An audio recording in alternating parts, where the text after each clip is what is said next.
नमस्कार, मैं अजय सिंह माध्यम आईएएस के ऑनलाइन प्लेटफॉर्म पर आप सभी लोगों का स्वागत करता हूं।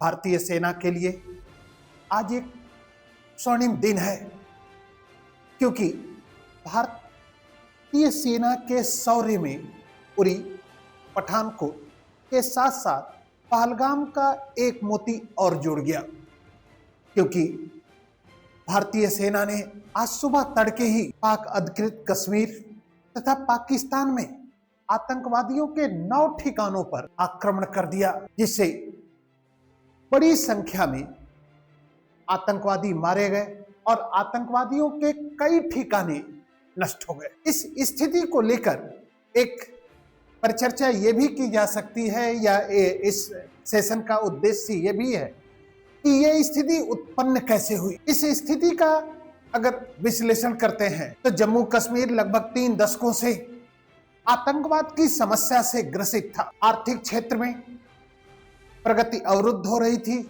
लोगों के जीवन सुधार या लोगों के जीवन की सुरक्षा सुनिश्चित नहीं थी। ऐसी स्थिति में भारत सरकार ने जम्मू कश्मीर पुनर्गठन अधिनियम 2019 पारित कर दिया। इस अधिनियम के पारित हो जाने के पश्चात भारतीय संविधान के आर्टिकल 370 के अंतर्गत जम्मू कश्मीर को जो विशेष स्थिति प्रदान की गई थी, वह विशेष स्थिति समाप्त हो जाती है। राज्य का अपना ध्वज, संविधान, कानून, नागरिकता समाप्त हो गया और जम्मू कश्मीर के लोगों पर पूर्ण रूप से भारतीय संविधान लागू हो गए। इस पुनर्गठन अधिनियम के पश्चात जम्मू कश्मीर को प्रशासनिक दृष्टि से 2 भागों में बांट दिया जाता है। एक भाग जम्मू कश्मीर जहां पर विधानसभा है और दूसरा लद्दाख, और दोनों केंद्र शासित प्रदेशों की कानून व्यवस्था सुरक्षा का दायित्व तो केंद्र सरकार का हो गया। ऐसी स्थिति में जम्मू कश्मीर में शांति की स्थापना होती है और जम्मू कश्मीर में निवेश, उद्योग, टूरिज्म को बढ़ावा मिलने लगा।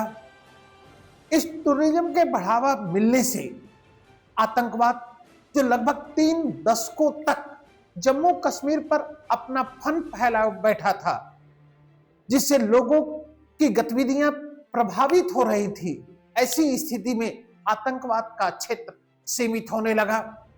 जम्मू कश्मीर के लोगों का जीवन स्तर सुदृढ़ होने लगा और उसमें सुधार होने लगा।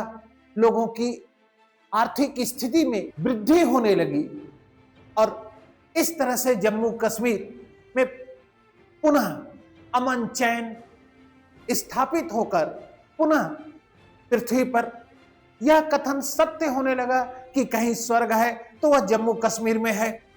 लेकिन इन सभी स्थितियों ने आतंकवादियों के मंसूबों या आतंकवादियों के दृष्टिकोण को झकझोर रहा था। इसलिए आतंकवाद या आतंकवाद के समर्थक अपने पुराने प्रभाव या प्रभुत्व को हासिल करने के उद्देश्य से 22 अप्रैल 2025 को जम्मू कश्मीर के पहलगाम में 22 लोगों की हत्या उनका धर्म पूछकर कर दिया। इस घटना ने यह उम्मीद पैदा कर दी कि जम्मू कश्मीर जो शांति के तरफ आगे बढ़ रहा था, उस शांति या सुरक्षा का अंत हो गया है या अंत हो जाएगा। क्या जम्मू कश्मीर पुनः उसी दौर में स्थापित हो जाएगा जिस दौर में जम्मू कश्मीर था, अर्थात आतंकवाद में जो लोगों के जीवन स्तर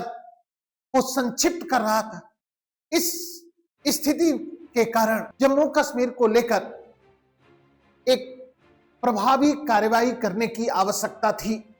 लेकिन उस समय, जिस समय जम्मू कश्मीर के पहलगाम में यह घटना घटी, उस समय भारतीय प्रधानमंत्री सऊदी अरब की यात्रा पर थे। प्रधानमंत्री ने अपनी सऊदी अरब की यात्रा को बीच में ही रोककर भारत वापस लौट आते हैं और पहलगाम घटना की जवाबी कार्रवाई पर रणनीति के रूप में कार्य करना प्रारंभ कर दिया।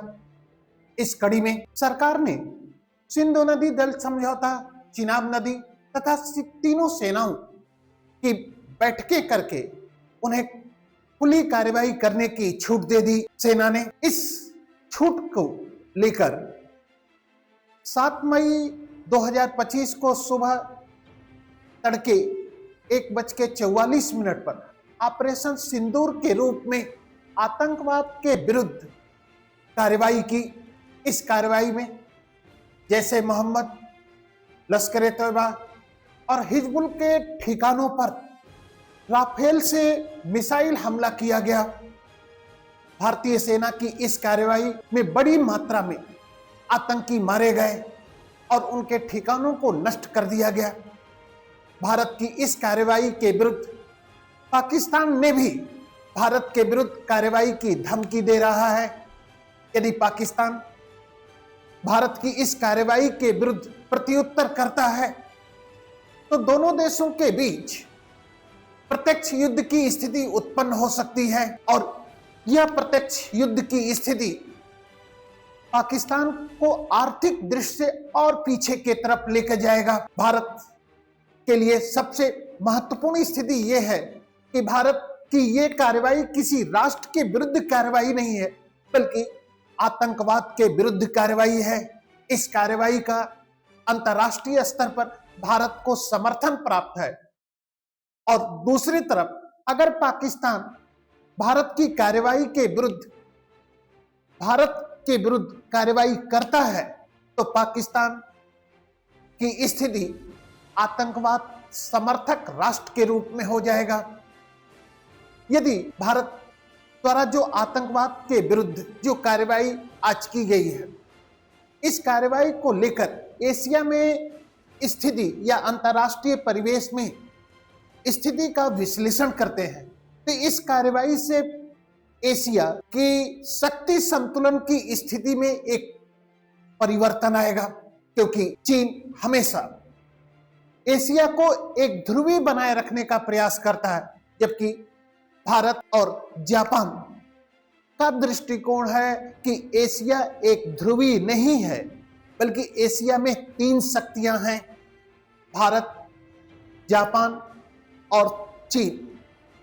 जबकि चीन का दृष्टिकोण है या चीन का मानना है कि एशिया में सिर्फ एक ही शक्ति है और वह, इसका तात्पर्य यह निकलता है कि भारत आतंकवाद के विरुद्ध पाकिस्तान तथा पीओके में जो कार्रवाई किया है, उस कार्रवाई के विरुद्ध जो भारत की स्थिति होगी, उस कार्रवाई से लेकर भारत की स्थिति एशिया में एक शक्ति के रूप में स्थापित होगी और चीन जो एशिया में अपने वर्चस्व को स्थापित करना चाहता है, उस वर्चस्व पर नियंत्रण लगेगा।